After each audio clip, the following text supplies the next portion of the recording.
Innal hamdalillah nahmaduhu wa nasta'inuhu wa nastaghfiruh wa na'udzu billahi min syururi anfusina wa min sayyiati a'malina may yahdihillahu fala mudhillalah wa may yudlilhu fala hadiyalah. Asyhadu an la ilaha illallah wa asyhadu anna Muhammadan abduhu wa rasuluh alladzi la nabiyya ba'dah wa la rasula ba'dah amma ba'du. Faqala Allah ta'ala fil Qur'anil Karim, a'udzu billahi minasyaitonir rajim, wa min ayatihi manamukum bil laili wan nahar. Hadirin ikhwatu iman rahimakumullah. Yang namanya agama Islam itu adalah agama yang sempurna luar biasa. Di antara bukti bahwa agama Islam ini adalah agama yang sempurna, adanya aturan-aturan untuk kita sebagai umat manusia, yang mana aturan-aturan ini bukan hanya berkaitan dengan sholat saja, bukan hanya berkaitan dengan zakat saja, dengan haji dan seterusnya. Namun aturan di sini adalah aturan-aturan yang mencakup seluruh sisi kehidupan umat manusia. Jadi sekali lagi, di antara bukti bahwa agama Islam ini adalah agama yang sempurna, seluruh aktivitas kita, seluruh sisi kehidupan kita diatur oleh Islam. Dari mulai tadi ya, seperti sholatnya, zakatnya, bahkan untuk makannya, kemudian untuk minumnya, kemudian buang airnya dan seterusnya, semuanya itu ada dalam aturan Allah Subhanahu wa taala. Jika kita suka berdoa kepada Allah Subhanahu wa taala, Rabbana atina fid dunya hasanah wa fil akhirati hasanah wa qina adzabannar. Ya Allah, Tuhan kami, atina fid dunya hasanah, berikanlah kepada kami kebaikan di dunia. Wa fil akhirati hasanah, begitu juga kebaikan di akhirat. Wa qina adzabannar, dan jauhkanlah kami dari siksa api neraka. Nah, ketika kita berdoa dengan doa yang seperti itu, maka itu cukup dengan kita melakukan atau melaksanakan aturan-aturan Allah Subhanahu wa taala. Dengan kita melakukan aturan-aturan Allah Subhanahu wa taala, mentaati aturan-aturan Allah Subhanahu wa taala, maka itu sudah cukup bagi kita ketika kita ingin mendapatkan berbagai macam kebaikan, baik itu kebaikan dunia ataupun kebaikan akhirat. Nah, selanjutnya hadirin ikhwatu iman rahimakumullah, bahwa sekali lagi yang namanya manusia itu diatur sekali oleh Islam, dari mulai bangunnya sampai tidurnya. Begitu juga hadirin ikhwatu iman rahimakumullah, kita juga diatur kapan kita tidur.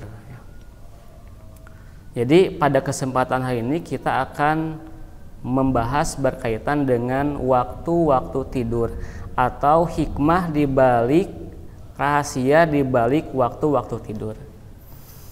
Yang namanya tidur itu adalah kebutuhan kita sebagai manusia. Ketika kita terus-terusan tidak tidur, maka kita akan celaka, maka kita akan binasa, tubuh kita akan hancur. Begitu juga yang namanya tidur, ini mempunyai keutamaan atau mempunyai fungsi. Apa fungsinya? Fungsinya adalah untuk mengistirahatkan tubuh kita.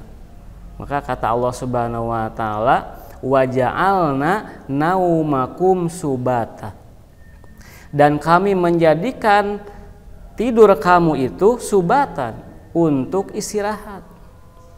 Jadi bagi orang-orang yang tenaganya sudah habis, bagi orang-orang yang sudah capek, sudah lelah, penat dan seterusnya, kemudian dia tidur, maka dia ketika bangunnya akan mendapati tubuhnya akan terrefresh kembali, akan segar kembali. Namun apakah setiap kita tidur mempunyai fungsi yang sama? Misal setiap kita tidur pasti akan segar, setiap kita tidur akan kembali lagi pulih kembali tenaga kita. Apakah seperti itu? Ternyata hadirin ikhwatu iman rahimakumullah tidak seperti itu juga. Jadi tidak setiap kita tidur kemudian kita mendapatkan manfaat yang sama, tidak. Karena apa? Karena tergantung dengan waktu kapan kita tidur. Jadi kalau dalam bahasa Sunda itu tidak sagawayah ya. Jadi tidak sembarangan kita tidur lalu mendapatkan manfaat yang sama, tidak. Lalu kapan waktu kita tidur? Maka kita akan membahas hal tersebut. Ini bukan kata dokter, ini bukan kata tabib, bukan kata suhu, sinse dan lain sebagainya, tapi ini kata Allah Subhanahu wa taala. Jadi Allah Subhanahu wa taala berfirman, wa min ayatihi manamukum bil-laili wan-nahar. Dan di antara tanda-tanda kekuasaan Allah manamukum, tidur kamu kapan? Bil-laili wan-nahar, di waktu malam dan di waktu siang. Nah, hadirin ikhwatu iman, ternyata berdasarkan keterangan dari Allah Subhanahu wa taala ini bahwa tidur kita itu ada dua. Yang pertama tidur di malam hari, yang kedua bin nahar, di siang hari. Lalu ketika kita tidur di malam hari, apakah seluruh waktu malam itu bisa digunakan untuk tidur? Ternyata hadirin ikhwatu iman tidak juga. Apakah siang hari seluruhnya bisa digunakan oleh kita untuk tidur? Tidak juga. Kata Allah Subhanahu wa taala, wa minal laili fasjud lahu wasabbihu lailan tawilan. Dan dari sebagian malam itu fasjud lahu, hendaklah kamu sujud kepadanya dan bertasbih kepadanya untuknya. Nah, jadi ternyata dari sekian panjang malam itu tidak seluruhnya kita bisa gunakan untuk tidur, tapi di sana ada hak Allah Subhanahu wa taala yang kalau kita melaksanakannya itu adalah tambahan kebaikan untuk kita semua. Yang pertama adalah sujud, yang kedua adalah bertasbih tadi.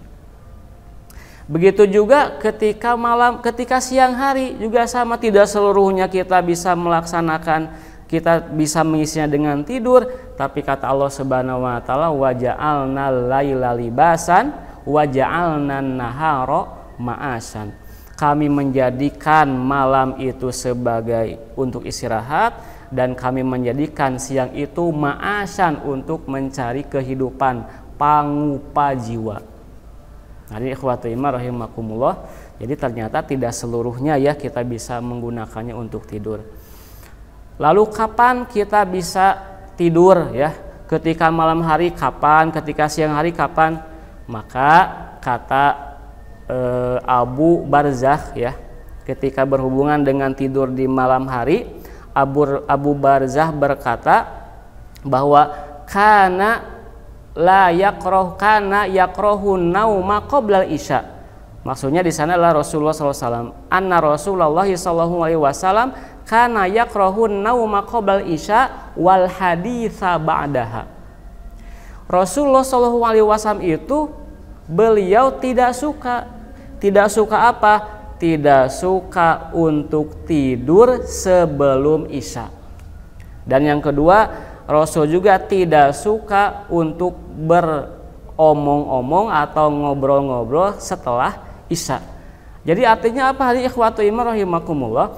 Artinya adalah kalau kita punya aktivitas sebaiknya kita habiskan sebelum isya. Mau itu pembicaraan atau apapun, aktivitas apapun, sebelum isya itu sudah beres ya. Namun tentunya ini bukan suatu hal yang wajib juga ya, ini hanya sekedar anjuran saja. Begitu juga yang kedua, kalau kita mau tidur jangan sebelum isya, tapi kalau kita ingin tidur yaitu setelah isya. Itu yang pertama. Yang kedua hadirin ikhwatu iman rahimakumullah. Yang kedua adalah tidur di siang hari. Kapan kita bisa tidur di siang hari? Tepatnya adalah ketika tengah hari. Kata Rasulullah SAW, "Qilu fa inna syayatina la taqilu." Tidur sianglah kamu, qailulahlah kamu, sesungguhnya setan itu tidak tidur siang. Dan Rasulullah SAW itu kalau tidur bisa sebelum zuhur atau setelah zuhur. Nah, di sini kita bisa mengambil pelajaran ya, bahwa kita itu dianjurkan untuk tidur kalau malam hari itu setelah Isya, dan kalau siang hari itu sekitar ya tengah hari lah gitunya, baik sebelum atau setelah zuhur. Lalu apa hikmahnya Rasulullah SAW beliau tidak memerintahkan atau tidak mengisyaratkan kita tidur itu misalnya tengah malam atau misal akhir malam, tapi di awal malam. Kemudian begitu juga ketika siang hari, kenapa tidak di pagi hari, kenapa tidak di sore hari tapi di tengah hari? Tentunya itu mempunyai hikmah tersendiri dan hikmah yang luar biasa. Nah, pada hari ini mari kita bongkar itu semua. Yang pertama, ketika malam hari. Ketika malam hari ikhwatu iman rahimakumullah, kita dianjurkan tidur setelah Isya. Tidur setelah Isya itu ya sekitar jam 20 atau jam 21 sampai ya sekitar jam 23 atau jam 24. Nah, pada jam ini hadirin ikhwatu iman rahimakumullah ya, ada yang disebut dengan tri pemanas ya, atau disebut juga tri energizer, disebut juga tri burner atau tri apalagi lah gitunya. Intinya yang organ ini dia ketika jam 21 sampai jam 11 itu sedang aktif-aktifnya. Jadi ketika aktifnya ya tri pemanas ini, dia itu akan memberikan keseimbangan terhadap cairan dan metabolisme tubuh kita. Ketika kita tidur lebih awal pada jam ini, membantu mempertahankan atau menjaga hidrasi kulit.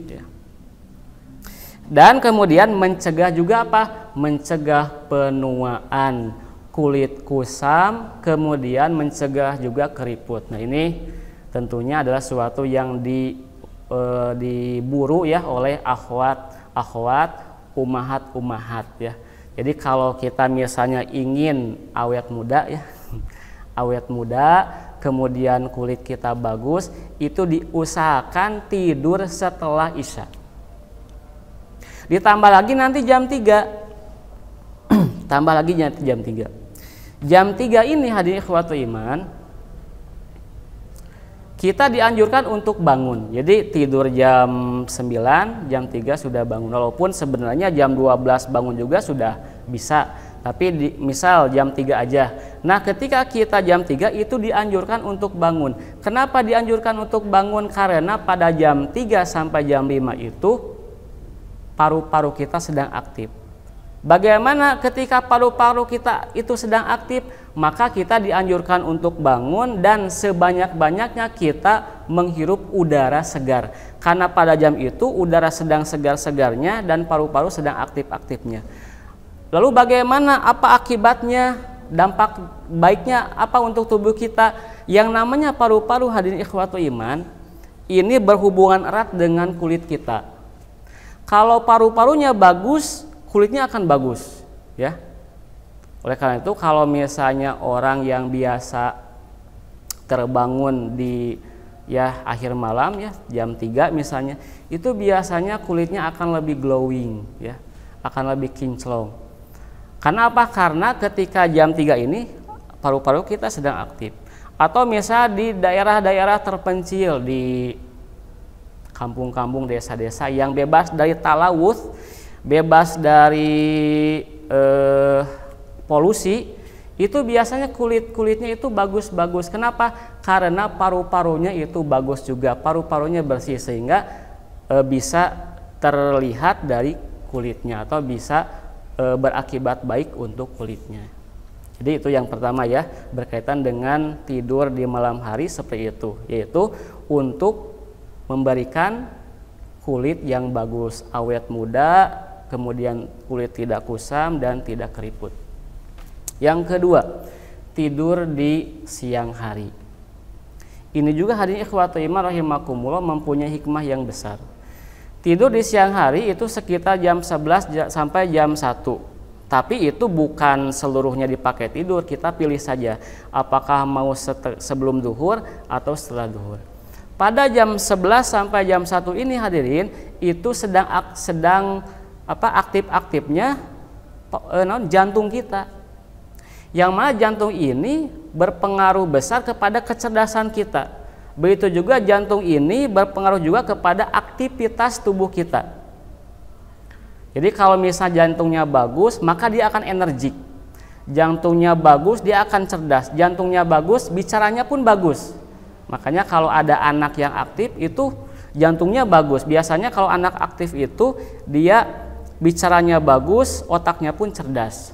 Nah, hadirin ikhwati rahimakumullah. Nah, ketika kita tidur pada jam demikian, jam 11 sampai jam 1, maka itu akan memulihkan kerja tubuh kita, kemudian akan meningkatkan konsentrasi kita. Oleh karena itu di negara-negara maju seperti Cina misalnya, anak-anak SD itu disuruh untuk tidur siang. Karena apa? Kan dengan tidur siang konsentrasinya akan kembali lagi. Begitu juga di Jepang, si pekerja itu dituntut untuk tidur siang juga, karena akan memberikan produktivitas yang luar biasa, akan mengembalikan energi untuk para pegawainya sehingga produknya akan lebih bagus lagi.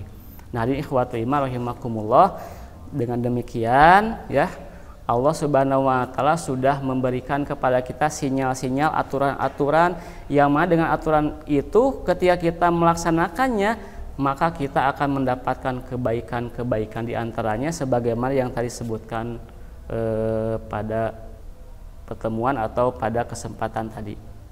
Mungkin itu yang dapat saya sampaikan. Mudah-mudahan ada guna dan manfaatnya. Mohon maaf jika ada kekurangan. Aqulu qouli hadza wa astaghfirullah li wa lakum. Wassalamualaikum warahmatullahi wabarakatuh.